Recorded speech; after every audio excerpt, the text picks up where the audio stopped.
Folks, Lou here, and I'm going to try to answer the question briefly. What is a natural number of players in war games? Now, I don't mean conflict games because conflict games is a larger category than war games. For example, a war on terror is not a war. Root is not a war game, although it's a conflict game.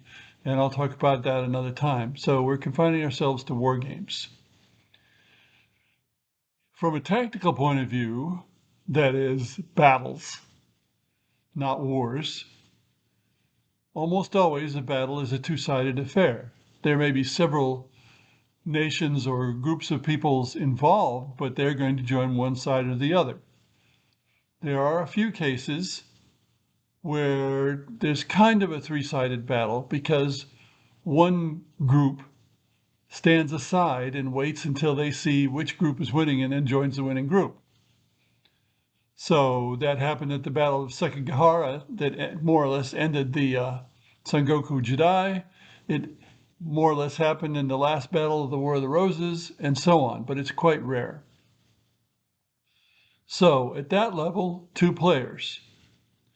And of course, we can move up to wars and say that most wars are two-sided because even in the case like World War II, where you had quite incompatible nations, the enemy of my enemy is my friend.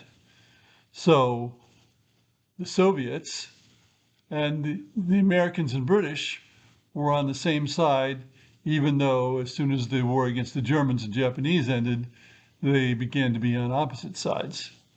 So two players there in typical wars. However, if you go up to a higher scale, the grand strategic scale, where you're considering many years of opposition, such as Europe in much of the modern era, then history tends to be many-sided and not two-sided.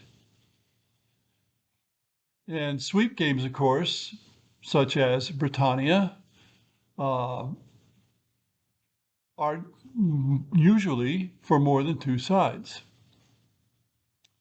In fact, even a game like Britannia, there are 17 nations, even though there are 4 players, but really there's 17 sides.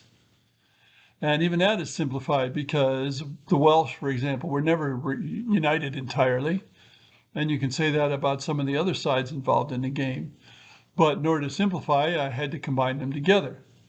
And I stopped at 17 sides, but I could have combined them further.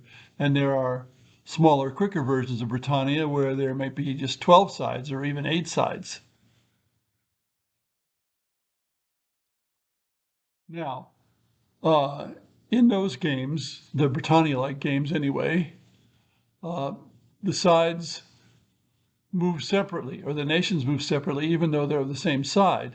In the original game of this type, Ancient Conquest, where there were 4 players but multiple sides, each player moved all of his nations at the same time, and they could cooperate with each other entirely. So it was almost like it was one side. But that also is not exactly natural. Now, another type of game of this sort that comes to mind is coin games. What coin games do is expand the number of sides from what appears to be natural, two-sided, and they make 4-sided out of it. I think that's a lot harder and a lot less historical than combining 17 sides into 4. But that's a matter of opinion, and the coin games certainly have a lot of followers. So there's no single answer to this, but in general, the higher you move up the scale from tactical to grand strategic, the more likely you are to be in a situation where you need to have more than 2 players. Thanks for listening.